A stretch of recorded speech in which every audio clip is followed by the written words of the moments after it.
Hi, I'm Valerie, And I'm Taylor. and welcome to Whimsy Gossip. Today's episode is brought to you straight from Basgiath War College, Special Division Riders Quadrant. Where You Either Fly or You Die. Bum, bum, bum, bum. And if it's me being the writer, I'm definitely going to die. Oh, same. I am 100% Straight to dead. gonna die. We ain't making it off the parapet, sis. No. Not a thing. I don't even think I'm making it like through to the college. Like I'm going to die along the way. Like I'm not even making it there to sign We're not even at the gonna check-in pass the station. test.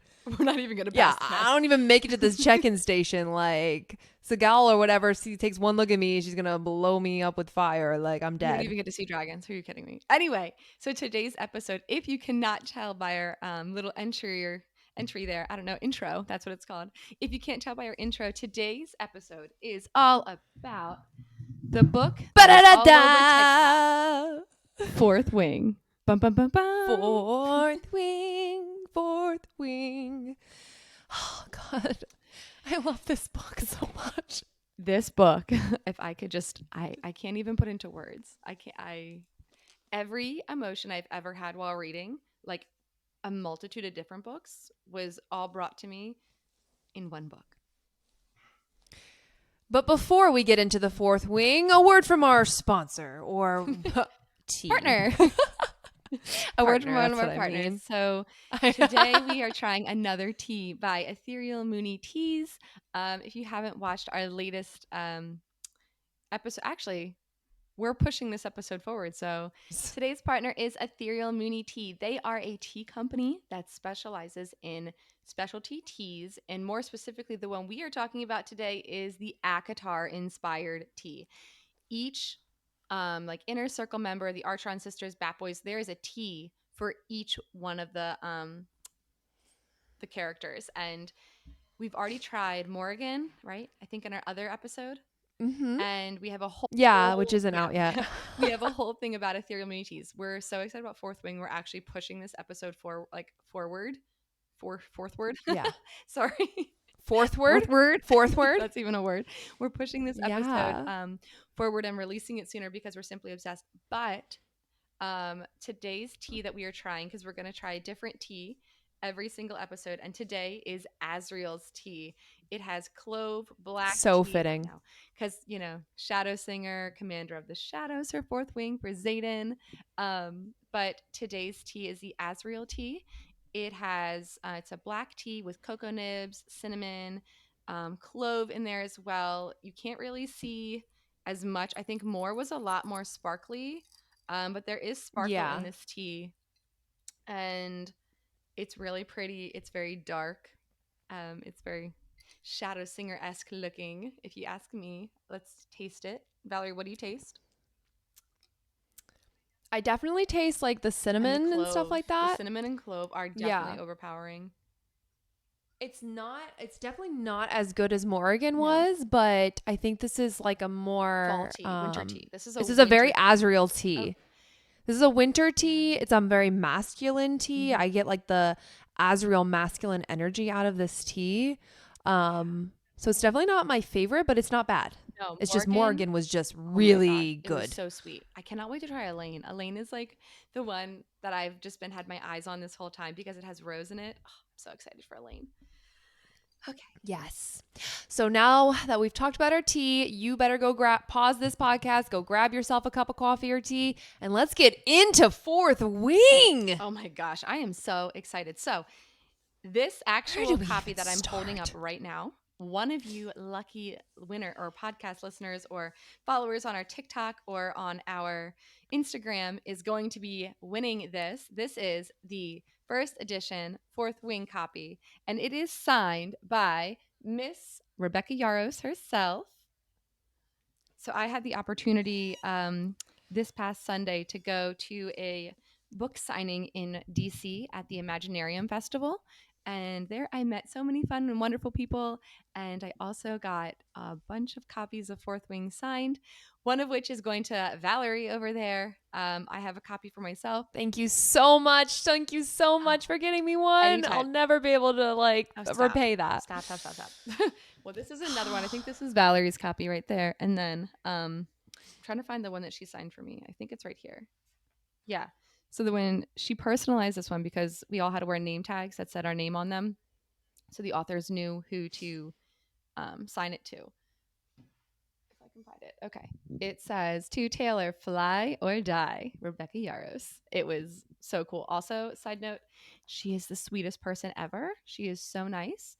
So if you didn't already love Fourth Wing, that is another little tidbit. She was so nice. She was so humble. She was shocked. And she was just like overwhelmed. And I was like, oh my God, I'm freaking out right now. And she's like, why? My kids don't even think I'm that cool. And I was like, but I think you're the coolest. Because you are. Yeah, I was like, I think you're the coolest. You wrote the best story I've read ever in a long time in the history of things that I've this read. This might be like my top book ever. This might be like my favorite book. I really feel that way as well. Gosh. Like, I loved ACOTAR. We've talked oodles and noodles about ACOTAR, but Fourth Wing, dare I say it? Dare I say it? Is better than ACOTAR. It's better. And if the next 4 books follow suit, it'll be better than the whole ACOTAR series. Rebecca Yaros came onto the stage with this book and said, hello, S.J. Maas, Holly take Black, a backseat. Here I am. Stephanie Meyer, Cassandra Clare, all the other people. Here I am. Here I am. I've arrived. A couple of them, but there's so many other ones. But anyway, yeah, this was her, I believe this is also her first like fantasy book. Yeah. And not to be weird, but I did some like act for it. I did some like weird stalking and I like scoped out on her page after like figuring something out that Valerie like enlightened me about her, that why her and I are similar. And we are not only similar for that one thing, but we are also similar because both of our husbands are pilots. And I saw she wrote a book about a pilot and like falling in love with a pilot. So I think I'm going to read that. And that's not anything fantasy. It's just like a romance novel. And I was like, oh, okay. All right. Sold. You can relate to it though. So yeah. My husband's a pilot. For anyone that totally did not make sense to anyone listening besides you, Valerie, because I just forgot like not everyone so much knows. Sense. What do you mean? They all know. I mean, hey, Kayal's your friend. If everybody's telling you things and these characters. Yeah, so my husband's a pilot and Rebecca's husband, I'm pretty sure is a pilot from what I saw. I don't know, but she wrote a book about falling in love with a pilot. So obviously now I have to read that one too. Duh. You have to read that, of course. I have to. Absolutely. Anyway, so let's get into do we start at the beginning of where? So let's get started at the very beginning of this craze. I feel like we would be dumb not to talk about this. I don't know how you found out about the book, but I obviously found out about the book from you. So since you found it, you go first on that one, on your journeys with Fourth Wing. So my friend, we went to high school together. She is Cold Coffee Book Brain on Instagram. And I think on TikTok, she's Cold Coffee Mom Brain. I think that's her name. Her name's Daniela. Anyway, she's big in the book atmosphere. And she got an ARC, so like an advanced reader's copy of Fourth Wing. And she got like the whole ARC package. And I was like, ooh, she was like showing it and stuff. And I was like, that book looks like the packaging itself for the ARC copies. I was like super jealous that we didn't get it. At this point, I hadn't even like read the book, obviously, because it was an ARC copy. And I was just like, wow, that looks super cool. I would absolutely love to get a box like that. But anyway, so she read the book and then she recommended it like infinity or like 5 out of 5 stars. And she was like, oh my gosh, like this book was so good. And mind you, like she doesn't give a lot of books 5 out of 5 stars. And I was like, oh, okay. She said this is really good. She also loved ACOTAR.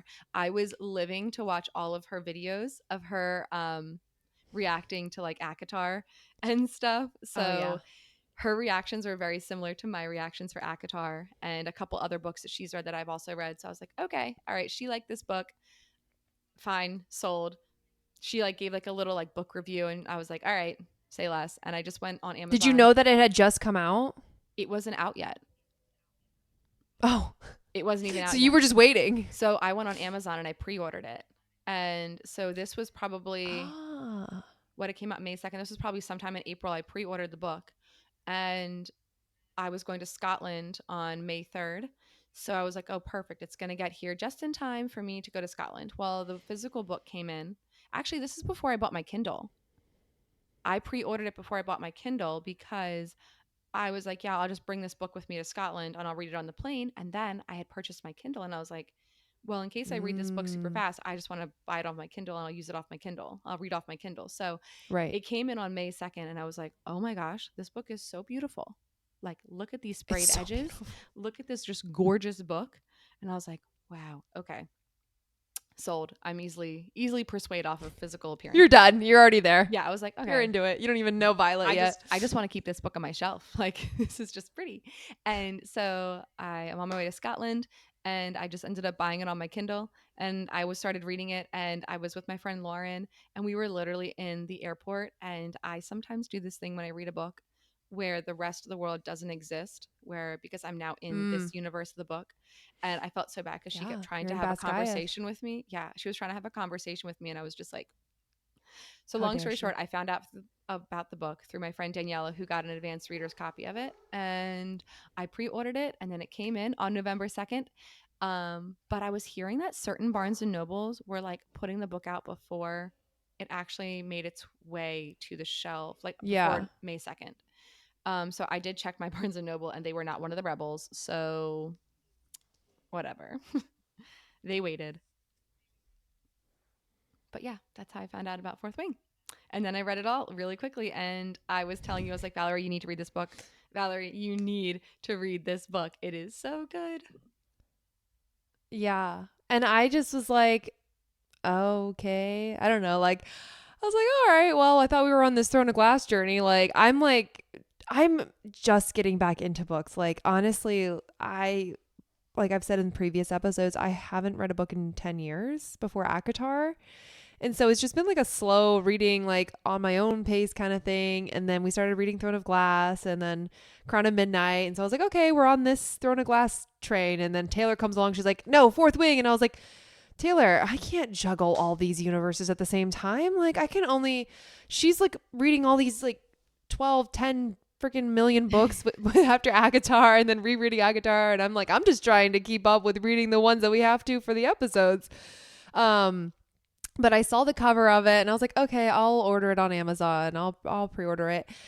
Having no idea how much that was going to like completely change in like the next 24 hours and few days, where then it became like I don't know, global phenomenon, like countrywide phenomenon where everybody was like, oh my God, there's this book. And then Taylor told me that like there's only so many copies of the sprayed edges and this is the only edition that's going to be like this. And so then the sense of urgency started getting on me and stuff like that. And then she was like, oh my God, everything's blowing up. You have to just, get the audiobook, because the book ordered it on Amazon and it said it wasn't going to come in until June. I was like, that's ridiculous. So I got the audiobook and started it. And yeah, and then I realized that I needed to get more physical copies of this book. And I was worried that the one on Amazon wasn't going to have the sprayed edges. And I was like, I need the sprayed edges. There's no way I'm not going to get this book. So then I'm like going online, looking at all the different Targets, Barnes and Nobles, because Taylor calls me and she's like, there's 2 in the wild. There's 2 at Target. I'm just going to get them. I'm getting them. Okay. Also, the And guy at Target so I was like, almost oh didn't my let me buy gosh. 2. He was very like, Yeah. he was like, why are you buying 2 of the same book? And I was like, because this book is like selling out. I found 2 in the wild right now. Like, mind you, I already had 4 copies. No, yeah, I had 4 copies at this point. And I was like, because they're really hard to get. And, I have like a bunch of friends that I want to get them for. Because I know like my one friend Sierra loves these kind of books. She loves dragons. Like, she is like the real life Daenerys Targaryen. Um, and I knew she would love this book, so I want to make sure I got her a copy. And just in case your book wasn't coming in, I just had so many extra copies because, you Yeah. never know. And the guy at Target, And for giveaways. yeah, and for giveaways. And then the guy at Target was like, looked at the thing and he's like, well, our app is saying it's -6 books. So I don't know if I can even sell you these. I was like, well, you already rung me up. So, sir, you're actually going to sell me these books. And I quickly just like swiped my card as fast as I could. And I was like, they're mine now. They're mine. Yeah. Not my proudest moment. I was on Barnes and Noble, like at the mall, like 45 minutes away. It was the only place in the 50-mile radius that had this book. And I ordered it online, and then I went to go pick it up. And so I got one. And then a couple days later, I show up to the office, and my coworker Tom follows us on our Instagram and everything, and she saw my video getting the book and all of that, and she was like, "Why didn't you say something to me? And I'm like, "Oh my God, I suck as a friend and a person," and I completely just like didn't even think about, like, I was just like, I have to get this book, and I'm just like, oh man. And so that day at work, I was like, well, hey, like, I'll like, let's try. I've been like researching. I'm looking up every store in the area, and it's like Target has two. So then we go on this like whole adventure, like going to Target, and we get there. She had ordered them online. We get there. We go to the book section. Gone. Go to customer service. Sorry, gone. They cancel her order. She looks on a different Target that's another 30 minutes out of the way. And I'm like, girl, okay, I feel so bad. Like, I'm like, I need to redeem myself. I got to find Dom the book. And so we drive 30 minutes to another Target. She orders it online, get there, gone, not there. We're searching the books, shelves, everything. We see all of the damn ACOTARs in the world. There's so many ACOTAR books.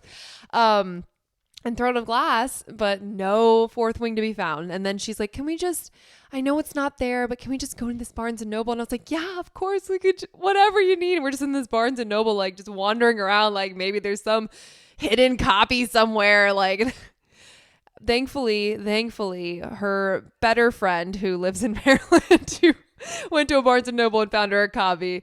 And and I told my husband about all of this, and he's like, the girl who got you into reading, the girl who showed you ACOTAR, and now you have this whole podcast, you didn't think to get her a book? And I was like, I don't know. I was like, I am the worst. So I'm spilling all the tea right now on myself. Yeah. So, I've found the error of my ways. I guess, I don't know. I'm just learning, and I'm going to do better next time. But she got a copy. But then I did my other coworker a solid. I told my other coworker, I was like, you got to get this book. I told her before she left for a trip to Ohio for a week. So I was like, well, maybe Coley, she's in Ohio. So maybe there's none in our area in Virginia, but maybe Coley has some. So I started scouring her 50-mile radius, and I was like, and there was one store that said it might have something. So I called them up, and I was like, do you have this book? And the lady's like, give me a second. And she like leaves for a while. She comes back out of breath. She's like, okay, I got you one. And I was like, oh no, not just one, because Coley needs one and Dom needs one. I was like, there's only one left. I was like, well, okay. She's like, we'll have more. We're going to order more. And I was like, no, you don't understand. It's the special edition. Just put it aside. I was like, just put it aside for Coley. And I gave her her name and everything like that. And so Coley went and got her book, and oh my God, what a journey. So it's just Dom gotten one? She's going to get one she got one. Her friend got her one in Maryland. So she's going up there this weekend, and then she's going to get it. So they both have copies now. Dom also entered our giveaway. So we'll see. Okay. I was going to say, because don't you have two? All right. That was a long rant, but I think it's important to just understand how crazy this book is. The craze has been like, I don't know, something I've never seen before with a book. Maybe like, I don't even think Twilight was this bad. And Twilight was like a worldwide phenomenon. Yeah. Can I just say how smart this publishing, marketing, Rebecca Yar, like, to put out a book. Red Tower Books. This gorgeous, this beautiful, and say this is all there is. Oh, so smart. Oh, so smart. Like, I hope she is rolling around in cash and living her best damn life right now, because she deserves every second of it. And I can't wait for book number 2. Now let's actually get into the content of the book. Any last thoughts on the craze? Iron Flame, the second book, comes out November 7th, 2023. I already have 2 ordered on Amazon for pre-order. If you guys want to put your pre-orders in. I have 3. Perfect. Okay. All right. So let's get into. I pre-ordered 3. Well, I mean, redeem yourself. Buy Dom one. Okay, so let's start. Look, out. I was gonna give her the one that I got on Amazon. I got one on Amazon, and it is the right copy. I told her if that one is the right one, I'll give it to you, and it was. So I would have been good either way. But her better friend in Maryland got her one. So not better friend. Anyway, okay, let's get into this. So I'm today, Valerie normally leads the questions, and she kind of is more like the host. But today, since Valerie literally finished Fourth Wing. I think an hour ago. Yeah. So Val, I had time because I knew the ending, and I've already reread Fourth Wing twice now. I've read Fourth Wing twice. You've reread it? Yes. And I already audio listened to it once too. So I'm 3 times in on this series.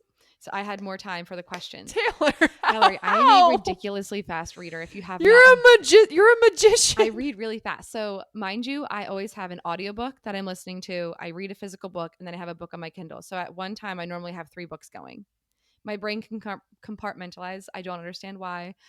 It does weird things. Anyway. Okay. So you know this book really well. Decently well. I've read ACOTAR more. But anyway, okay. Getting to the book. We are getting to Fourth Wing. All right. Welcome to the Writer's Quadrant, or welcome to Basgiath War College.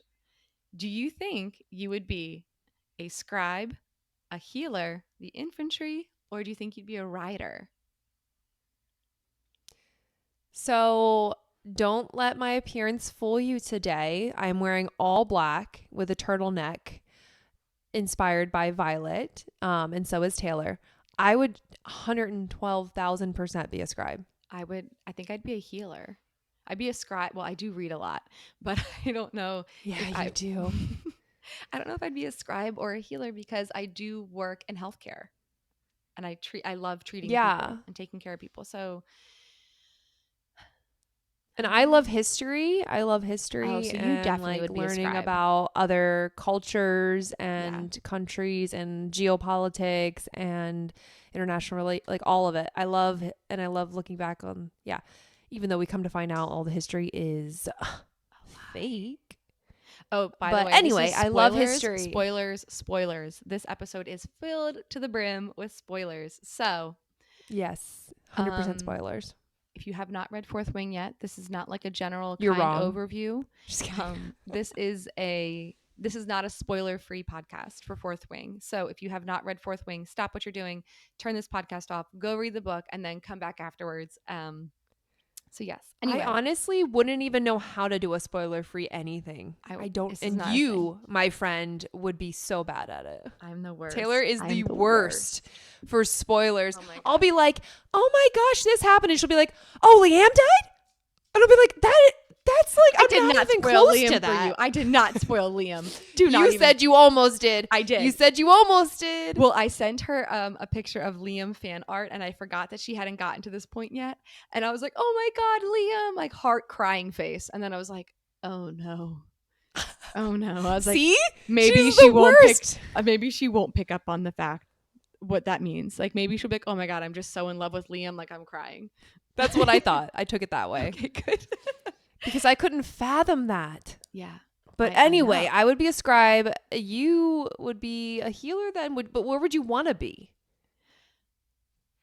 Okay, I love animals. I think I'd want to be a rider. So I really want to snuggle and hug Andarna. Like there is something in me. I just want to hug her. And I would like to think in my dream world, I would be strong enough to be a rider. I would like to think. But in reality, I am the clumsiest person going. I run into doors and walls all the time. I trip over nothing. I roll my ankles all the time. And I'm not very strong either. So healer is probably where I will stay.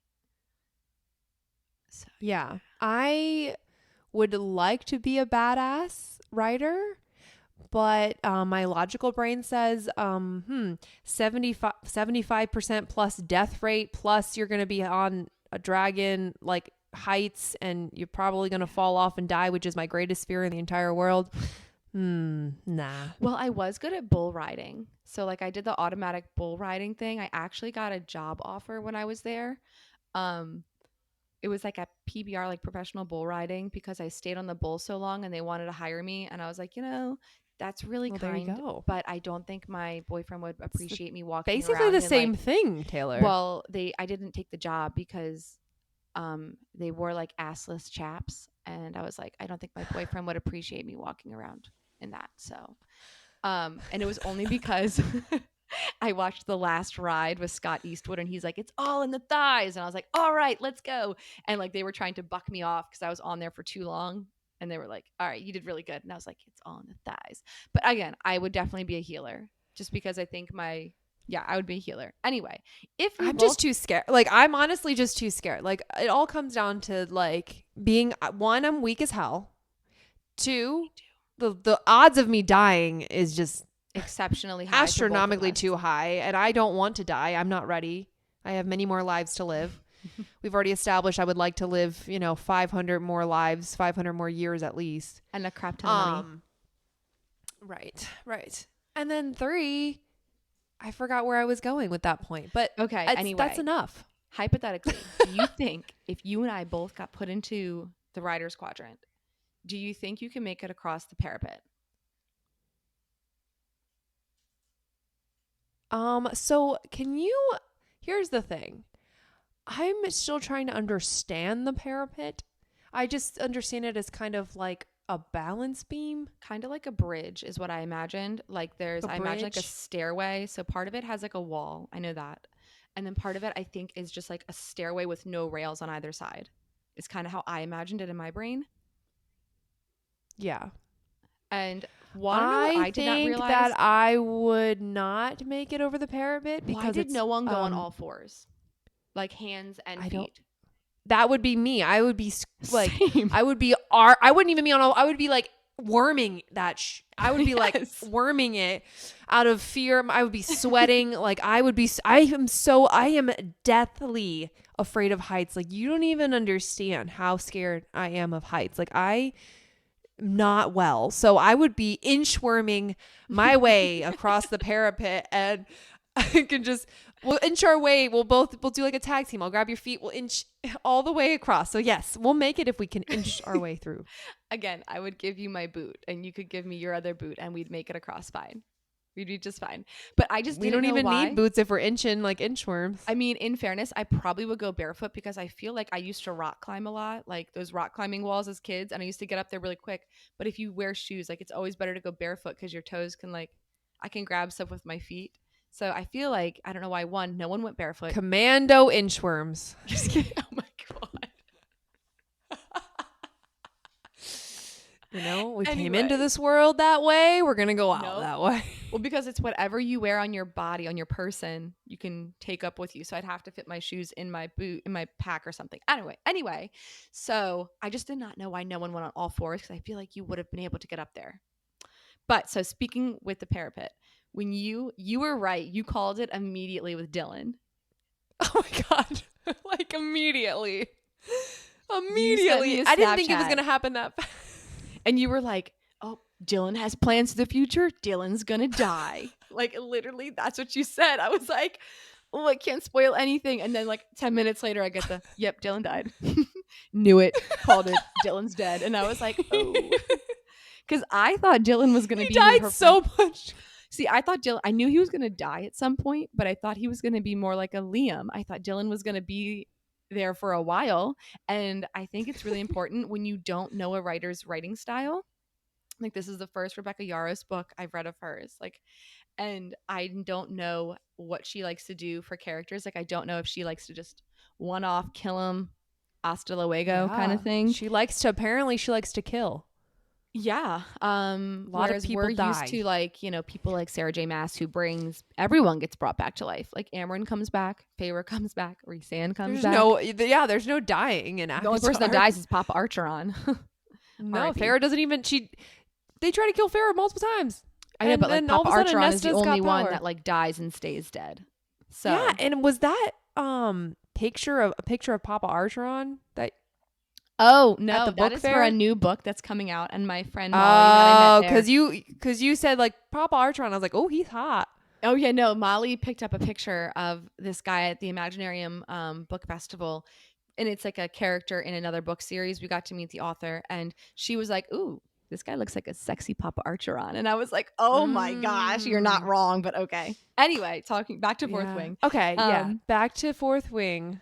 So yeah, I did not predict Dylan dying, but you did. You snapped me right away and I was like, "Damn, like how did she know?" Because I definitely was like, "Oh, he's going to die eventually," but I thought that was going to be like one of her best friends that she becomes really close with.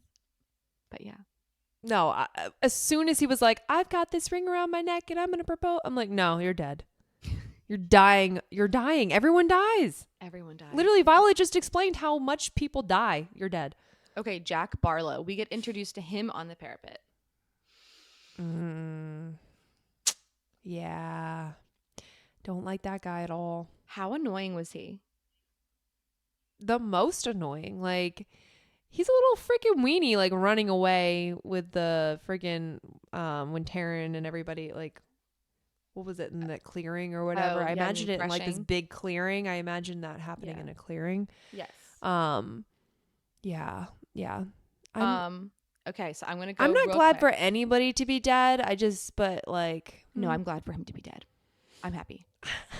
I don't like him, but like I could have gone for like shoveling manure for the rest of his life, like No, I'm happy he's dead. like Prince Hans. No, he doesn't. He would have just been a menace. Like no matter what his position, even if he had no dragon, if he wasn't a rider, he would have just been a menace. Yeah. Okay, so Dane. Let's chat about Dane. When you first met Dane, what did you think of Dane? You know what I thought because I texted you and I was like, don't know what you Dane. thought. So what did you think of Dane? You're right. I know. Listeners. I know. Dane, I really wanted to give him such a benefit of the doubt. I was like in the back of my mind rooting for him behind the scenes the entire time. Like, maybe he's just like, this is his childhood best friend. He has feelings for her. Whatever. He's got his own integrity things. Like, maybe he's just whatever. And then, I thought some of the things that he said, like, were sweet. Like when they had that cute moment in his room. When he was rubbing her back. Yeah, I was like, this is a nice guy. Like, this is super adorable, like how they are and how he was explaining like how he was really trying to save her and get her out of there and stuff like that. I mean, because honestly, Violet was like not good. I mean, she had to work really, really hard to be like not die the entire time. Like, she is a very weak, fragile like person, like not person in her core, but like her physical body. And yeah, I think he just underestimated her, which is, annoying as hell for the rest of us. But from his perspective, like he's just like desperate to save her, right? Yeah. And then the very end of the book, when he finds out that she and Zayden are a thing, and he goes, I'll miss you, Violet. And he's like being all mature about it and stuff like that. And wow. And Violet's like, wow, what is this? I literally stopped right there because I was reading physical book and I turned on the audiobook because I was like, I want to see if there's any inkling on the audiobook that'll like make him sound less sincere, because the book you can't really tell. And I played the audiobook because I was like, I was very suspicious. I was like super suspicious of him. And the audiobook sounded fine. So I was like, damn it, like there's no way. I was like, there's no way he's taking this well. There's no way he's going to be mature about this. This never happens unless Rebecca has now finally made a character who has some emotional maturity in this world, which will never happen in books, I swear. Then this is not going to happen. Unless you're Cassian. Well, unless you're Cassian. But, so I knew something like was coming, but I was completely shocked about the whole. So I'm still confused. So like I just finished this book. I'm still confused about like what did he find out? Because Violet didn't know about the trading of weapons. So what did he find out when he touched her? It is illegal for them to meet in groups of bigger than 3. It is like a death sentence. So she knew about them meeting under the tree in groups of 3, even though it was only for like guidance and training kind of purposes. But then she also knew about them meeting at, what was that place they were meeting at? I think it starts with an A. Yeah, and Oh, I don't oops. remember. That's Andarna. Andarna is the dragon. No. But it starts with an it starts with an A Y something. I don't know. But So she knew about them mixing or meeting there. how did she know about that? She knew that night when she was attacked by, was it Oren? Is that the guy's name? Yes. Yes. When Oren and Amber freaking Mavis and all those people came in and attacked her in the room, she had said to Xaden, "Where were you? Like, how did you get to me so quickly?" And he was, I think that's when he told her, like, "Oh, we went to Athenbine," or something like that.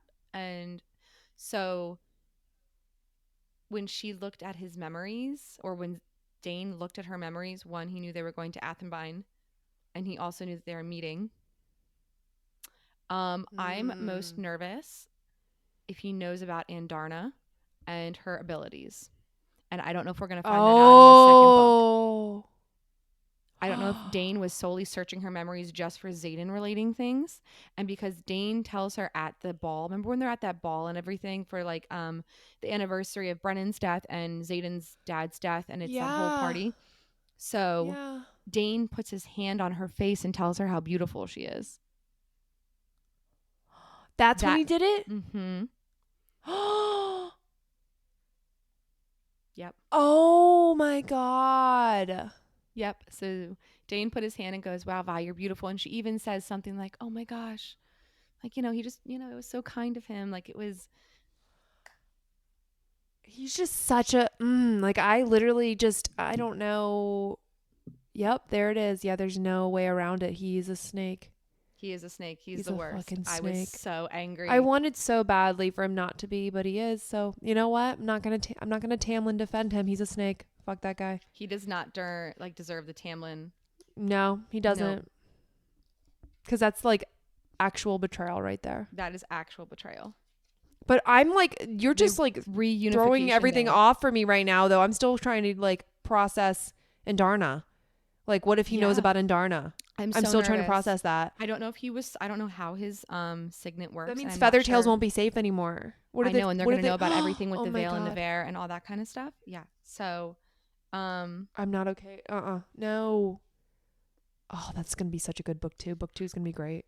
I just know book 2 is going to be great. There's no way it's not. Okay, let me see. I think it was for what?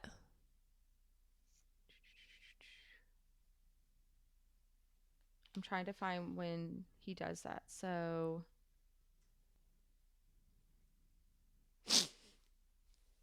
it's okay. I mean, I remember. But just so you can like edit this out, or like edit it and kind of like clip it together, just so we can have like people knowing. Oh, here he goes. So Dane smiles as the king takes his leave, then glances over his shoulder, meeting my gaze and heading our way. He grins, and it's all too easy to remember how many events just like this we've attended together over the years. His touch is gentle when he cups my cheek. You look beautiful tonight, Vi. Thank you, I smile. You look fabulous yourself. His hand falls away and he turns to Liam. Has this one tried to escape yet? She's always hated these things. So, and then Liam says, like, not yet, but the evening is still young. Dane must read the tense lines on Liam's face because his smile slips when he looks back at me. And it's like the staircase is like 5 feet tall, right? I'll distract you while you slip away. Oh my God. Yeah. So there it Dane used his stupid signet to go and read Violet's mind. And I'm so afraid he now knows about Andarna, if he knows all the secrets and everything that's going on that Violet now has to keep. So, yeah. It's about to get real interesting. And I think we're going to really see Dane's loyalty. And I think the next book, Violet's going to have to kill Dane. It's going to get ugly. I don't Unless know if Dane realizes gonna kill Dane. You just want to kill everyone. I don't know. I think it's gonna either come down to Dane is gonna play double agent spy, or Dane is gonna help Violet, or die by Violet. So like Dane is either gonna help Violet and realize like the cause and like realize like his rules aren't. He's gonna learn how to break away from his rules and like help Violet when like he realizes what they're doing, like the rebellion That is the would be right thing to nice. do. I would Yeah, like to see that. like a redemption for him, or it's gonna come down to he's gonna be like the new wing leader. He's gonna be so high and full of himself that it's gonna come down to like him and Violet battling it out, and then her being like, Yeah. "You were my best friend." Like, why? Like, how could you do this to me? Yes, We literally are childhood best friends. I Like, know. what the hell, dude? Like, I don't understand. I don't even get it. I don't get how he could do that and let her just go off and die. I know. So, what are your I'll thoughts miss you, Violet. Like, get out of here. on oh my god, we're already at 45 minutes recording. What are your thoughts on Rhiannon, her best friend? I love her. Oh, she's great. Oh, she's wonderful. I mean, she helps her train. And I don't know. I love her being able to have somebody that she can tell at least some of the stuff to, like with Zayden and everything. It's Do so you want to fun. know what I really appreciate in this book? The amount of I would just say representation is, like chronic like illness that Violet has, but it's not anything like they don't look at it as like a problem that like makes her lesser than. They look at it as like, okay, like whatever, like she has this and everyone it's she's still able to be strong. There at no point does like magic cure her, which is really cool to see like someone with those kind of disability not disabilities, but like issues can still be really strong and powerful and ride fucking dragons. But then also what Yeah. I appreciated about like the people of color and like the LGBTQ community representation is normally in books when you see a character who is like part of that community, it's all they are. And they are simply divine, like defined by being part of that community. And you don't see that in this book. Like Rhiannon, she is bisexual, I'm pretty sure. And throughout the book you don't see her like it's not who she is. It's just like, oh yeah, like, she just sleeps with girls and she sleeps with guys, not a big deal. But anyway, Rhiannon's this badass. She's a great friend. It doesn't make up her entire personality, I guess is what I'm trying to say. And like a lot of the characters in this book, like sexuality is so fluid throughout it, but it's not in your face. It's just really well represented, I feel like. Everything is just, yeah, everything is just smooth. It's just Yeah, is. it's like no one like It it's just not all the character's is. personality. The character isn't defined by their sexuality. Like not one character in the book is defined by their sexuality. They are their sexuality is their sexuality, but on top of it, they're like badass dragon riders. Also I think it's Jacinia, she's deaf. And I thought that was really Yeah, I cool. noticed that as So that's well. That also was cool how she introduced yeah, that. how she's Yeah. like, oh yeah, she started signing and I was like, oh my gosh. And I was just like, that is so cool. Like it was just beautifully, the representation in this Well, book was like I beautifully said, done. like even that's a good example of it just being, it just is, because it's not It's like, their only character no, trait. she didn't even say. Yeah. Violet didn't even say, "Oh, she's deaf." We just figured it Mm-hmm. out by saying Yeah. signing. The author didn't even have to call it Nope. out. That's what I'm saying. Everything was just, it was incorporated And smoothly the and representation wasn't, naturally, and it just yeah, the was. representation was there, but it did not make up, like, the character was not only deaf or only gay or Yeah. only, like, stuck with a chronic illness. Like, they were so much more than that. They had, like, that was Mhm. just like one small part of them, like a normal Well, person. no, it's like here's who they are, Yeah. and they just happen to be this as Yep. well. It was amazing. I loved it. I absolutely loved It it. was really really Very smooth. smooth. Yeah, it was just like, yeah, and that's just how it should be. It's just, this is who I am, and I just happen to also have Ehlers-Danlos syndrome or something. It's like, here's who I am. I just happen to also be deaf. Hmm. Like, Which you don't find out that Violet actually obviously it's has important. Ehlers-Danlos syndrome, but I did talk to Rebecca and when I met her on Sunday, and she did say, so Rebecca Yaros has Ehlers-Danlos, and Violet was inspired by that, like that whole syndrome. So fun Right. fact. Anyway, Yeah, that's why I said it. yeah, Like, but you can have these things, but it's not all that you are as a person. You are so much more than those things. Absolutely. You're so much more than your disabilities or things that are going on with you. Like, you're a whole person. You're just a whole person. But yeah, so that is something that I liked. The thing that I appreciated most about this book is Violet's head. I absolutely loved being in it. I felt so connected to her. I felt like the things that she was thinking, the things that she was saying, her whole relationship with Xaden was so relatable to, I think, a lot of like the female experience, like especially when it comes to men. Like the fact that she was pursuing him, like, and he was, I don't know, I haven't really experienced a whole lot of that in my very small amount of books I've read. It's usually like the guy like pursuing the girl, or like they just are already in love. And this one was like hard to get Xaden, you know? And it's just her honesty, her directness, her pursuit of him, her being annoying to him. I loved it. Her like are you with what's her face? Imogen. The other one. Like her insecurity. Imogen. She's like, is it somebody else? Are you with Imogen? I'm just like, this is a real girl. Unhealthy or funny woman, or whatever you think it is. This is a real woman. Like, that is exactly how we think. Word for word things I've said to many people and many men, and including my husband. Like, at the very beginning, of course, everything at the beginning of relationships is like, so who is she? Like, who is that? Like, should I be worried? Like when you're just like dating or not even dating yet, right? Like you don't know where you stand, and it's just like, is it somebody else? Also, and I love it. Loved every second of it. She did. Oh, and she was like, what was it, in the cafeteria, or something, when they were all eating breakfast, and he. Oh yes, and she's like, fine, two can play at that game, and that was my favorite, because like I have done things like that, and I was like, like, you know, She's so relatable. That like the whole relationship buildup was so relatable. I don't know why it's not done more, but it's just amazing. I don't know. I just really, every second of that relationship buildup, and then chapter 30. Oh my God. Okay, we got to talk about chapter 30. Chapter 30.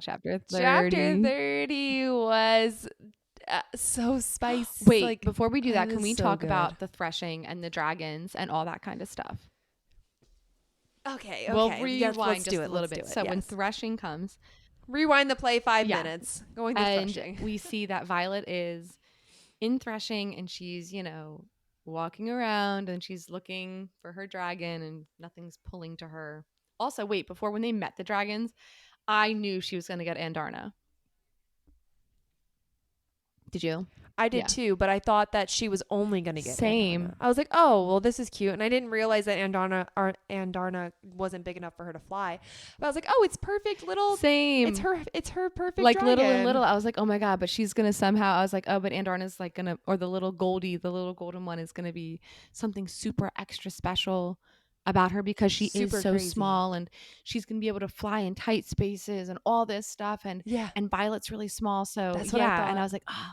So then when she saw Goldie, and then boom, she gets the biggest dragon there is. What? Like when she's fighting and they all come in there in the clearing. Okay, did you think I was full on prepared for Xaden to step in? And I don't know why Sigale couldn't step in. I was very confused. Like, yeah, Xaden can interfere, but why can't Sigale? Agreed. I had full expectations that Xaden was going to step in. But he took one step. And then Taryn showed up. Yeah. But I don't know. I know Xaden's not allowed to step in, but like, why couldn't Sigale step in? I don't know. Because dragons kind of do their own thing. Maybe she didn't want to. Maybe she was waiting for Taryn to come. But anyway, so what did you think about those three guys and like Violet literally twisting her ankle and like spraining it, and then fighting everyone off, pretty much? I was trying to understand how she was even capable of this. To be completely honest, I was like, what's happening here? Yeah. Um, yeah. So at first I was kind of like, I was like, how is Rebecca going to take this without making her into some super powered woman that she's not? Well, I think, And I think yeah, it it worked worked. really well because Violet's used to pain because of her like condition that she has. Like she has weak joints and they're constantly like subluxing and all that kind of stuff. So like I Right. know Right. she has stated in the book multiple times, like, I'm used to like fighting through pain. Are you kind of attitude? Um, Yep. and I know when she threw that freaking dagger at Jack Barlow and it landed right in his shoulder, she's like, that's the benefit of being weak, you know? Like I know exactly where all the joints are. And I was like, yes. Yeah. Um, That's what I'm right? saying. So Yeah. And then when Taryn came, I immediately, instantly fell in love with him. he's like the grumpy dad. He's perfect. I have like a theory that Taryn, I want him to be my friend. well, I think Taryn chose Violet, one for her mental like strongness and strength and all that, but I think also because Violet no longer has a father figure. And I think Taryn is her new father figure. Like Taryn is like the one who the way that he's protective is over like a her from father. the jump, I'm like, my heart. Like yeah. he is like, I will burn you and you will be like, I will destroy everything you are. I'm like, I love you. Yeah, I think that he's more like a you so father much. figure to her because she no longer has a dad. And I think he is the way he's protective, the way he's so encouraging to her, like always having faith in her, having confidence in her. I think Yeah. that's really important for. He's like, I chose you for a reason, Silver One. So I think there's like a bigger picture is like Taryn is like her father figure for the time being. Like, you know, now that she lost her father, he's the one who's going to help like guide her. And because to be honest, her mom sucks. Yeah. Well, we don't know that I know. I yet. told you my theory. We'll talk about that later. Tell the audience. I'll tell the you audience in a minute. I just have a couple of things. So when Threshing comes and she gets Taryn and Andarna, did you see that? Like when she started hearing Andarna in her head, did you know at that moment that she also got Andarna? Like what was your jaw on the floor? What did you think? I think my jaw was on the floor for Taryn like more than Andarna because I kind of already expected her. But I guess I was like a little, I was like, what? 2 dragons? Like, what? That was a total surprise. Cool. I was like, that's freaking awesome. Yeah. I mean, I didn't expect both dragons, but I did. I mean, like, I was just like, what? What is going on? Yeah, there was so much. I was like, hold up. And then I was like, Zayden. Oh my gosh, I know. Zayden, daddy. Just kidding. Zaddy. I can't with you. Okay. I'm sorry. So now we're going through flight training. He's my new book boyfriend. Oh, he is. He really is. So now we're in flight training and she gets both dragons and she has Ternanak and Darna, I cannot pronounce her whole name. And she gets like someone tries to murder her in her sleep. The Amber Mavis one when Zayden comes. And when you found out Andarna's like not signet but power is to freaking stop time. Yeah. That was cool. That was cool. I was like, what's up with this? And like the fact that though it takes such a toll out of her, I was like, oh man. But I was like, the whole time I was like, so she can stop time through Andarna, but what else can she do? Like I thought for some reason, I thought that you had said something about a skull signet or something. A what? So the whole time I was waiting for her power. I don't know why. Maybe I misheard you at some point, but I thought you said her signet like appeared on her was a skull. I don't know why. So the whole time I was reading this book, I was like, she can bring people back to life. That's what I thought her power was going to be. Oh, no. And I thought even in the last moments, I thought maybe that still was going to happen. She was going to bring Liam back to life. Poor Liam. I had so much hope for that. That's coming up. So not yet. But anyway, when you found out about her being dragon, her dragon is mated to Sigel, like Taryn and Sigel are mated. Loved it instantly. Are you crying over Liam again? No, I'm trying to stop. Oh no. Okay. No, that was super awesome. I thought that was an amazing writing twist, like story plot like everything. That was great because now her and Zayden were forced together, and I wouldn't want to be forced together with anybody else. So I'm so jealous. Well, they were like literally enemies to lovers. They were fated mates / like forced arranged marriages tropes. Like there were so many beautiful tropes interwoven into creating Fourth Wing and like Violet and Zayden's relationship. It was amazing. Yeah. Well, because Zayden said, I don't even know what else to say. Yeah, I was really excited when I found out, and like when Dane was like, no, you have to choose the gold one. You have to choose Andarna. And she was like, why? And he's like, because Taryn is mated to Sigale, Zayden's dragon. And everyone was like, oh shit, like this sucks. And I was like, no, this is the best news ever. Like, this is the best. I was like cheering. Also, I was like, freaking Taryn is awesome. Yeah, I was like, hell yeah. Like, I just imagine that scene, like all of the dragons lined in a row.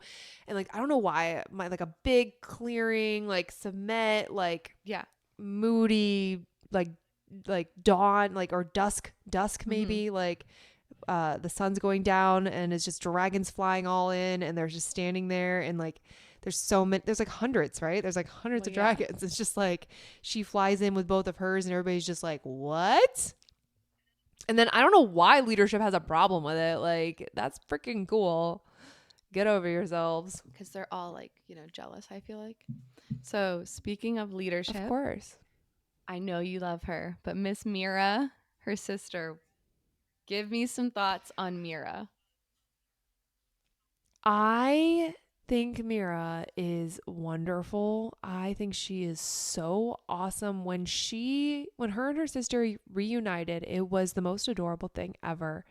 And then in the meeting, like that meeting that they all had where Zayden and Violet are like talking to each other, but then also Dane's involved, and when she pulls all three of them aside and just chews them the fuck out and was like, knock it the fuck off, I was just like, oh my God, I love you. I was like, yes. I was like, everybody's being stupid here. Because at that time still, I was just like, Dane, you're being stupid because you're mad and immature right now about Violet. It's like, Violet, you're being immature as well. And like, Zayden's just there. Zayden, you're just stop. Don't even, just thank you. He's just like, I'm right here. And she's like, I know. You're evil. I don't trust you. Yeah. I just think she's so cool. She's such a good sister. Like, I literally, at the very start of the book, I cried with the meeting with her mom and Mira and Brennan, or when Mira gave Violet Brennan's book, or book of advice, I literally died inside. I literally started crying on my way to work. I was just like, oh my God. I remember that Snapchat. Yeah, I was just like, I didn't know I was going to be crying this morning, but like, Brennan's book? Are you kidding me? Like, this is so adorable. I can't imagine being Violet and having lost my brother. And then I get this book of all of his different advice and tips and tricks for getting through this hellhole. And just seeing his handwriting again. It's like he's alive again. It's like he's alive again for a little bit. It's like P.S. I love you. My favorite book and movie. Oh, man. Whew. Actually, this is my favorite book now, but that is my favorite movie, forever will be. Anyway. Yeah. Until this movie gets, I'm just kidding. Someone needs to pick this movie up. HBO Max. This movie is this book is going to be, it could be on par with Harry Potter. The world building of this book with the dragons and everything, this could be Harry Potter. It has HBO Max. We're done. Like, we're already HBO Max. here. We don't need a remake of the Harry Potter series. We would much prefer a Fourth Wing. We need Fourth Wing. Thank you. Okay, so Fourth Wing. I have to ask. So now we go on to see Mira. They had all that, and the kiss again. They have kissed twice now, and everything is just the first kiss. Can we talk about the first kiss? Gosh. When Sigale and Taryn were doing their thing. The build up. Oh my God. The build up. Like, we are literally flopping all over this. We are not going in chronological order. I don't care. He was literally like, we shouldn't. And she was just like, yeah. And then he's like, fuck it. And I was like, oh my God. I died. Literally, I was like, oh my gosh, I was losing my mind. I was so excited. That was the best described makeout scene I've ever read. Oh my gosh, I know. It was perfect. He picks her up against a wall, like, grabs her thighs. I've never read a more beautiful makeout scene in my life. Like, what? And then, like, when he's talking about like the thunder and lightning cracking in the back, like, and all that's going on, and I was like, and like hindsight, when you read the book again, you're like, oh my god, literally, there's her signet. I had no idea that lightning was going to be her thing. Neither did I. No but when inkling you whatsoever. read the book again and you go back and you're like, okay. When you read the book 3 times like you have. I've only read it twice and I've only listened to it once. I've only read it twice. Anyway. I'm just kidding. Like I was doing Belle. I could tell. But anyway, yeah, the most intense makeout scene, and that first kiss was literally everything. Like, that is the most epic of all first And then kisses. she made it burn for months. I like how she skipped time. So it really felt, felt how drawn out this like slow burn was, you know? Then the second kiss, I know he was just trying to like buy time, quote unquote, but I think he was also like, he was dying on the inside as well. Oh my God. When he kissed her, I screamed and I was just like, I love him. And then after she kills, when she killed Jack Barlow. Yeah. Oh, satisfying. The guilt she felt, though. Yeah, the guilt was definitely there. But I really thought I thought he was going to kill. I did like when Tarn was like, lightning wielder. And I'm just like, yeah. Yeah. He was so proud. He was so proud of her. Oh my gosh. Lightning wielder. He was like a proud dad. That's what I'm telling you. Like, dragon daddy. Like, or not like that, like dragon dad. Grumpy dragon dad. I was trying to explain this. So I'm going to tell you, I was trying to explain this makeout scene to Eric, my husband. Oh. And now he thinks I'm listening to dragon porn. Like, I was like, look, no, you don't understand. I was like, well, they're made of dragons and they were like doing a thing. And then they got, and he was like, so what are you reading? And I was like, no, it's not the dragons. It's the people. But the people feel the I was like, it is a little weird. It's a little weird. Okay, knowing your husband and his strong ass Michigan accent, I can hear him going, so dragon porn. I can hear him say this. He's like, so, and then now he just keeps saying, like, last night he was like, so sorry, I don't want to interrupt your dragon porn. I was like, it's not dragon porn. It's not. I promise. It's so funny. I'm not that weird. I'm pretty nerdy and weird, but I'm not that weird. That's not my kink. Anyway. But can we say that it was a little weird? It is a little weird. Well, like, I get it. Like, they share emotions and they share feelings. So, like, you know, that happens and you have to, like, tune it out. Can you imagine, though? Like, because Taryn knows everything that's happening. Oh, I know. Well, I think he's probably, like, I feel like dragons, being that they're animals, I feel like it's different. And also, like, they're probably, like, so used to it because, like, the dragons are really old and they're not their first rider. And they're probably like, eh. I was saying their first rodeo. Yeah, and also they can probably... But Taryn losing his first rider and saying that if he loses another one, he'll die, that makes me so sad. So sad. I want a novella on that. I don't know if I can handle that. I'm going to cry. I want a novella on Taryn's first rider and how that rider died. Well, I'm thinking, though, like, hello, Mr. Whiskey. My little dog over here is saying hi. He needs attention. He's a very needy boy. I'm thinking, though, with... like how Violet can kind of like turn off her emotions so she can't feel Taryn. I think Taryn can probably do the same with Violet.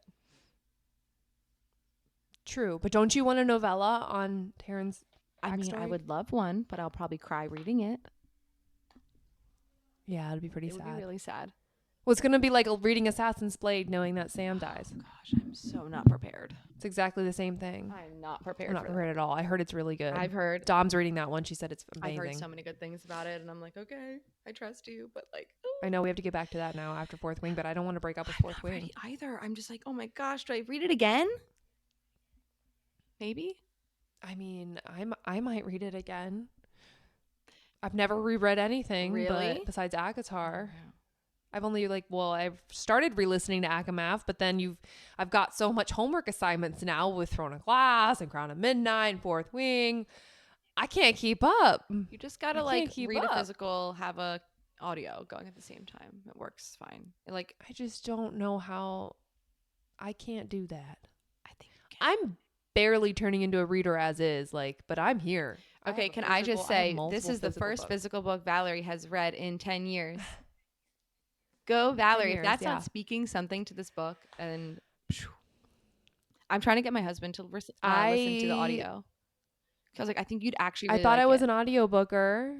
Yeah, no, it's so good. I thought I was an audiobooker for life, but then I got my hands on the physical book and I'm like, this is too pretty not to open up. And then the writing is just so easy to read. Mm-hmm.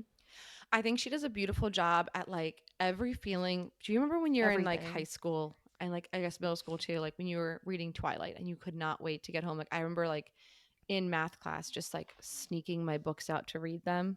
Or like when Hunger Games came out, it was the same way. Or like Divergent, all those books, like that era of books where you were literally just like trying every waking free moment you had, you were reading and you could not wait. And you were just so excited. And I feel like it was like that for me. And don't get me wrong, I breezed through ACOTAR, and I will give ACOTAR the credit that it is the first book series that like brought me back to feeling anything remotely close to what I used to feel for reading. Like I've been reading, but I felt like I was reading and I was like, oh, I liked that book. That was really good. And then ACOTAR, I was like, I am devouring this book. I devoured the series. I'm in Prithian forever. I'm never leaving. And Cassian's book boyfriend. Forever. And my book boyfriend, love him. And I don't know, him and Zayden. Ugh, I don't know who I could choose. Cassian. It's so Cassian. Who am I kidding? It's always going to be Cassian. I don't know. Is it? I don't know. For me, I don't know. It's Zayden Ryerson. I don't know. For me, it's Zayden.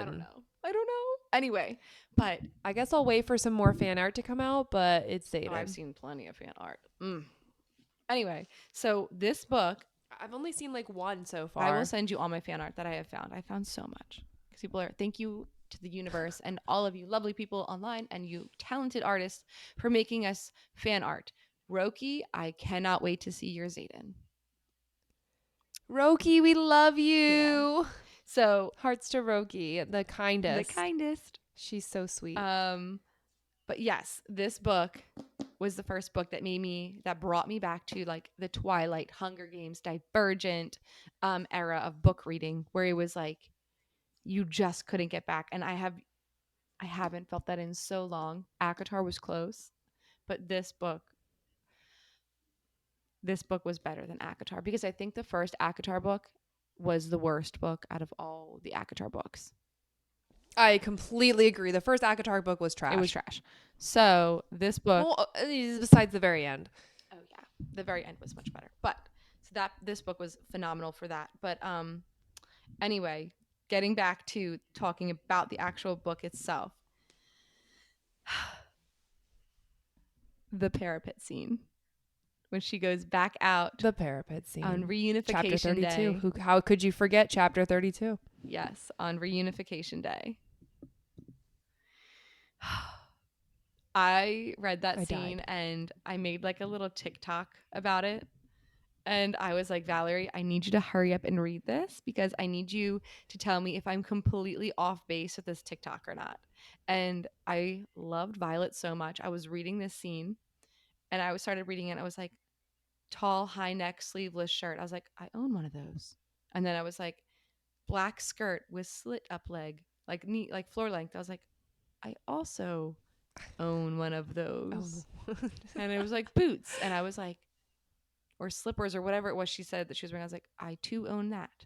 And I was like, so Amazon, $9.99 silver hair extensions. And I did just that because I'm obsessed with Violet. And she is my new favorite female character in a book ever. Like I relate to her so much on so many different levels. Like she, like you said, her brain. Yeah. Like she's my favorite. She's my favorite. She's better than Nesta. I I love her more than any Nesta, character I've ever more heard. More than Feyre. And we love more than Feyre, more than Selena, Elaine or whatever. Aelin. God, I'm still learning. Better than anybody. Certainly better than Bella. That's a no-brainer. Bella's low man on the totem pole, please. But anyway. I know. I just had to give her a little shout out. But I literally. But she's the best. Violet's the best. Violet is just the absolute best. And I took my little thrown together cosplay, and I went, and when I met Rebecca, I dressed up as her. And You what? looked amazing. Thank you, Valerie. I was Everybody can go see it on our Instagram and TikTok at Whimsy Gossip. Yeah, my husband was so great. So can I tell you little brief, this is gonna make an hour and a half long podcast episode, but there's just so much to talk about with this book. My We're gonna have husband to do and a I part had, two. huh? We're gonna have to do another one. Yeah, I know.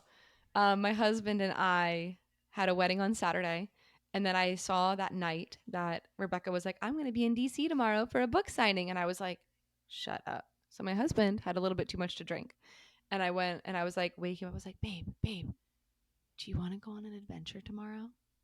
And he was like, mind you, I live in Maryland, so I'm not too far. And he was like, huh? And he sleep talks a lot. So I had to make sure he wasn't sleep talking because he was like, sure. And then jumped up and I was like, what are you doing? He's like, going on the adventure. He was definitely sleep talking. So then I was like, okay. He got up a little bit, woke up a little bit more. And I was like, hey, babe, are you awake now? He goes, yeah. And I asked him a couple questions, making sure he was definitely awake. And then he was like, yeah, I'm awake. I was like, okay. I was like, so my favorite new author is going to be in DC tomorrow. Can we please go? And he was like, all right, fine. Yeah, we can go. I was like, woohoo. I was like, I'm setting my alarm for 6:30. So I did what a good wife does. And I put 2 hangover patches on his back. And I gave him a bottle of water with liquid IV. I said, drink this before you go to bed.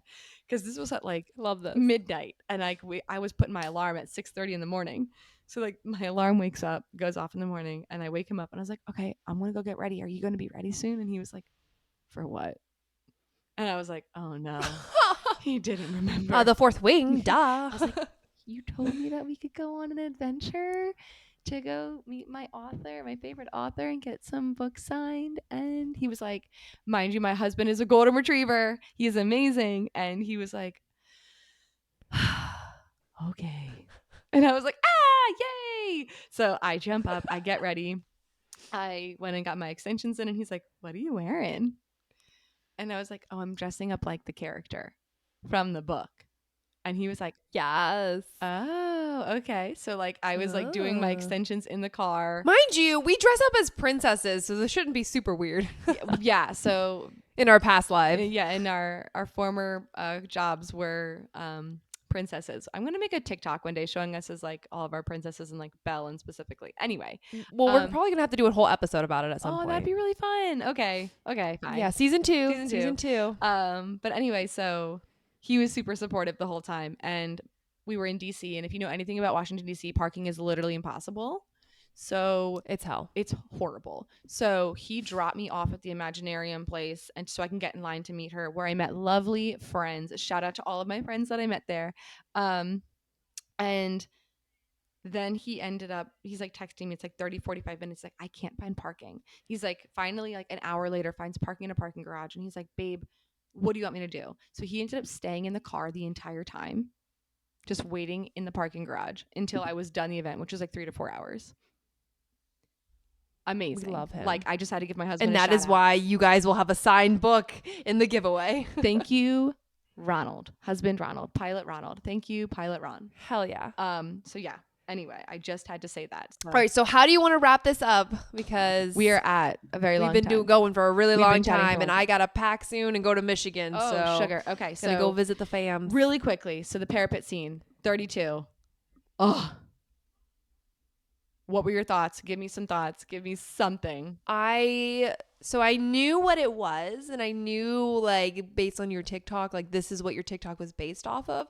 So I was really excited, and I completely agree with your TikTok. I feel like it was exactly on point, spot on. Like, where basically she's just like, do you love me? And he's just like, and he's like, I love you. It's like, yeah.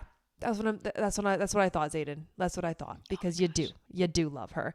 And I just love how she was just like, fuck it, I'm going to go on this parapet dressed like this to go get my mans. Mm-hmm. I'm going to go get him. And she got him. One of us has to expose our jugular, and I trust him enough not to take the kill shot.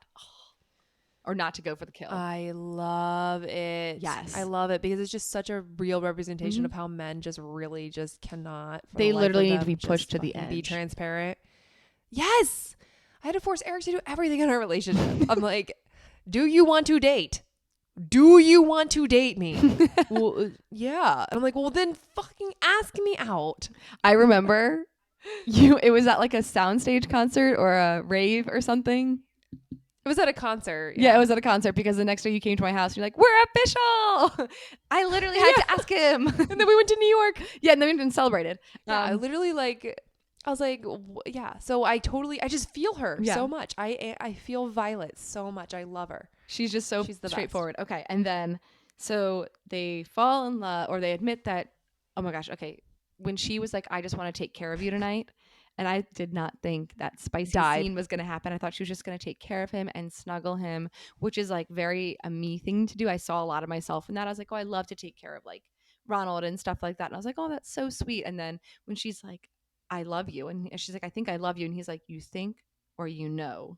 And she was like, oh, all right, if we're being honest. I know. And she's like, I know. And yeah, if we're being honest, I love her. This is exactly what I would do. And then Violet, I'm always like, blah, I love you. And then Zayden was just like, I need you right now. They're not like that, Valerie. Yeah. Shut up. But like Zayden was then like, I need you in my past, right now. In my past, it's been like that. Oh. And when he said that to her, though, I was literally just like, oh my gosh. Take me. Yeah, that whole montage, I was like, that was, oh my gosh, it was a montage. It was a montage. It was a spicy montage. And then when they got knocked on the door, we're getting attacked. I was like, oh shit. Oh shit. And then it really was just a fake drill. And I was like, ah. Oh my, I thought it was real though. I was like, of course. I thought it was real for sure. Yeah. Okay, so then the whole thing that happens when they go out and then Zayden goes and takes her from Dane's quadrant or like Dane's group to his. And then Dane. Yeah, we touched on that a little bit already. Yeah, so Dane says that. And then when they go there and like the whole thing with like the Gryphon riders and stuff like that, I did not see that coming. I had a suspicion. I was like, Zayden, I was like, he is a rebel child. There's no way that there's not going to be some sort of, and they've already hinted at the government. They've hinted throughout the entire thing. Like Rebecca hinted that the government was corrupt or they were hiding stuff the whole time. And Zayden hinted at the fact that I can't tell you everything, blah, blah, blah. So I was like, he's hiding something, obviously. And I was like, he's probably working against the government somehow. And I was right. So clearly I totally missed that because in my first time reading it, there were so many hints. I was so convinced. I was like, oh my God, he's responsible for 107 people. Like if he fucks up, they all die. So I was like, he has so much weight on his shoulders. There's no way he's going to risk it. No way. Oh, I was like, that government is corrupt. Okay. They've hinted at it the whole time. And when the Griffin riders, I was like, oh, shoot. And then she was all like, I don't like you anymore, Zayden. And I was like, you're a liar.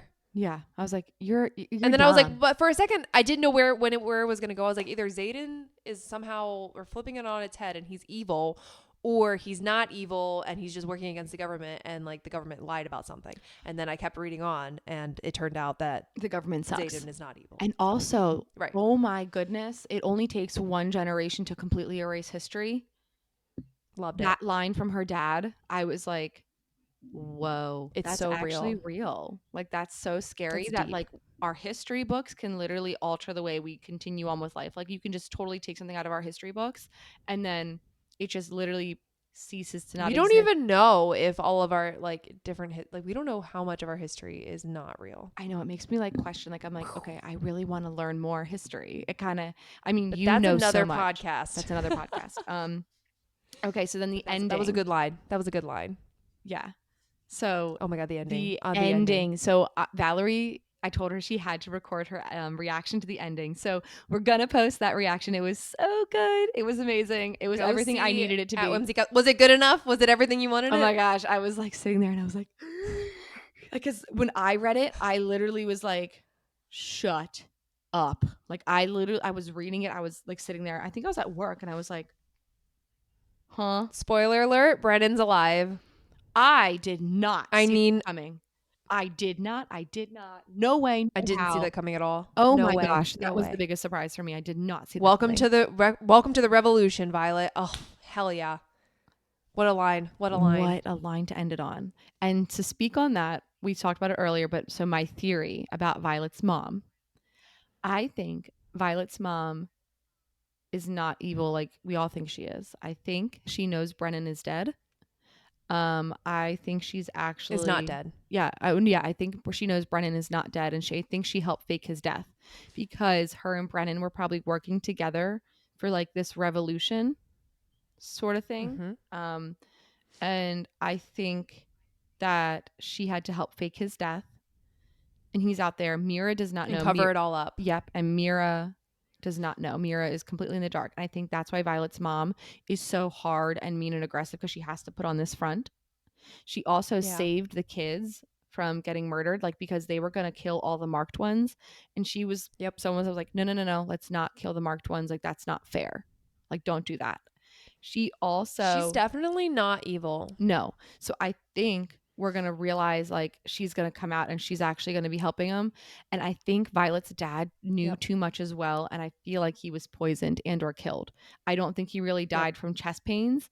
I think he was probably poisoned. Or somewhere in that circle, they knew he was going to have to sacrifice himself or he was going to die. Like, I think her parents saw the corruption. But then there's like the person, General such as an M. Whatever. The person that's above General M. Whatever. The person that's above her mom. I think he's the like evil one, and I think she has to pretend to be this horrible evil person in order to keep like the facade going. Save face. Yeah, to save face. But I think she actually knows and she's helping, and I think that's kind of why 100% spot. Yeah, you're 100% spot on. So that's my prediction for her mom and also the second book. So yes, that is good. I think you're 100% correct. The last thing I want to touch on is, can we just please give Liam a moment? Oh gosh, Val, that was not a fun because my phone is about to die, but I really need to give Liam a moment. Like, I love this man so much. He was amazing. He was beautiful. He was so kind. He protected Violet. He was so selfless. He was Xaden's foster brother. Xaden screaming, I could not handle. I cannot handle if that becomes a graphic audio. No. I can barely handle Nesta when screaming he like Cassian. puts up the shadows. But when Xaden arrives and he's like, I got you, brother, and he takes him over to his dragon. Stop, you're gonna make me cry. And when he was like crying out for Day, when he was like Day on like Violet's on Taryn's back, and he like literally was like, no, Violet, I'm gonna die, take care of my little sister, like that's all. Oh my God, stop, I'm gonna start crying. That was a really rough death. Liam did not deserve to die, and I think this is like the saddest I've been for like a book character death ever. I just really don't like it, and I really just fell in love with him, and I feel like more than anybody else, I just really liked him. I really wanted him to survive. I did not see that coming. No, I did not see Liam coming. I thought she was gonna stop time when they were tumbling with the wyvern or whatever falling down. I was like, stop time, and then nothing happened. Yeah. And I just think like, oh, Valerie. Rest in peace, Liam. Rest in dragon paradise, Liam, because we love you so much. And your fan art was solid. I reposted on Whimsy Gossip, and I didn't know he was dead. He was such a good friend to Violet too. When he was like, Violet, I'm still your friend. And I'm like, oh my gosh. He's like, you saved my life. Like, literally, Rebecca could have killed him off, and she didn't. Why did you save him in the first place? Just to make us love him more. Just to kill him anyway. Just to hurt us that much more. I can't with that. Yeah. I love him. I'll never emotionally recover. No. That was a hard one. That was not a good death. I want him to get brought back. Did you cry? Did I cry? Yeah. Oh my God. When Liam died, like, so it's still really fresh for you, but his death was like 2 weeks ago for me. So I think I'm okay now. This is so funny, isn't it? His death was like 2 weeks ago, so it's fine. It's not fine, but like he just died, Taylor. Taylor, he died 2 hours ago. Yeah, and for me, I'm like, well, that was like 2 weeks ago, so I've had time to process, and I'm doing well. I've been this book, we had to wrap it up because my phone is gonna die. But This book was 10 out of 10, 5 out of 5. Spicy, beautiful love, adventures, dragons, twists, everything you want in a world book. Building. Oh my gosh. I cannot recommend this book Relatable. enough. Like, you know, when you now have a book and like your friends are like, oh, what is your favorite book? Like the number one book you would recommend? Every single time. Fourth Wing. Every time. What book is it? Fourth Wing. Yep. I would marry this book. I want to marry this book. I want this book in my life forever. Do we get a tattoo of this book? I think we get a tattoo with this book and Valaris. Dragons flying over it. Dragons flying over Valaris? Can you imagine? With like a really good quote underneath it. Let's find a quote. I also want to say, I also feel very attached to this book because I've always wanted to name my daughter Violet. And now it has like a whole new meaning. And I know that a lot of people are probably going to like even more name their children after Violet because she's so amazing. But I'm still going to have that name because it's so special to me. And now it's just even more better. Special. It's even better. Yeah. I'm not pregnant, but one day, but eventually. No, it's any last thoughts? Violet means more to me than most. And I'll just put it like that because, you know, she's just really cool. Yeah. She's really, really cool. Really cool. And like recently I was diagnosed with Ehlers-Danlos syndrome, which is the same thing that Violet has. And I told Valerie, I think it's like divine intervention, seeing like a character who has this thing that's like still a badass. So long story short, she's really cool. She's really cool. Also, Rebecca Yarros wrote her beautifully. Like the story, just the way it's definitely it is like this story was brought to you for a reason, and I completely believe like that was definitely divine intervention, and you getting this diagnosis is crazy how like everything. Really cool character, really great character, really wonderful writing on Rebecca's part. Beautiful storytelling, world building, everything. Cannot recommend this book enough. November 7th, cannot come fast enough. I was in an ACOTAR reading slump. My ACOTAR hangover was the worst ever. The worst book hangover I've ever had.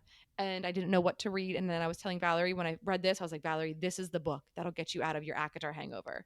Like Throne of Glass. But now I'm in a Fourth Wing hangover. I know. What do we do? What do you read? What do you read? We're going to read Assassin's Blade. Okay. I got to go back to Selena. I know. It's okay. I'm excited. Anyway. Everybody go get that book. If you can't get it physically, get it in the audio, get it in the Kindle. Just read it. Just read it, please. Read it and then come back and talk to us about it. And just, I know it's everywhere, but still we want to talk to you about it. So like, what are your thoughts, your opinions, everything like that? Put them in the comments below. Comment on our podcast. Our Instagram, our TikTok, our YouTube, like comment on all of it. We want Spotify, Apple Podcasts, everywhere you get your podcasts. We are approaching the end of this. But I love you, Taylor, so much. Thank you so much for bringing this book to me. And we'll catch you next time. I love you, Valerie. I've loved seeing your journey reading this book, and you and Violet are literally the same personality. I swear to God. It's very funny. That's like the best. That's the best compliment I've ever received. Well, you're so welcome. Thank you. And I think physically, like you embody Violet, and I think personality a little bit too. But thanks. You can cosplay Violet like anybody else. Like you are amazing at cosplaying Violet. I think you're perfect for it. Thank you. That's so kind. That's so kind. Anyway. Besides together we make the perfect Violet. There we go. Where's our dragon? Where's Indara? All right, we'll catch y'all next week. Thank you so much for tuning in, and hey, go get Fourth Wing. Go get Fourth Wing and let us know what you think. Okay. All right. Bye. Bye.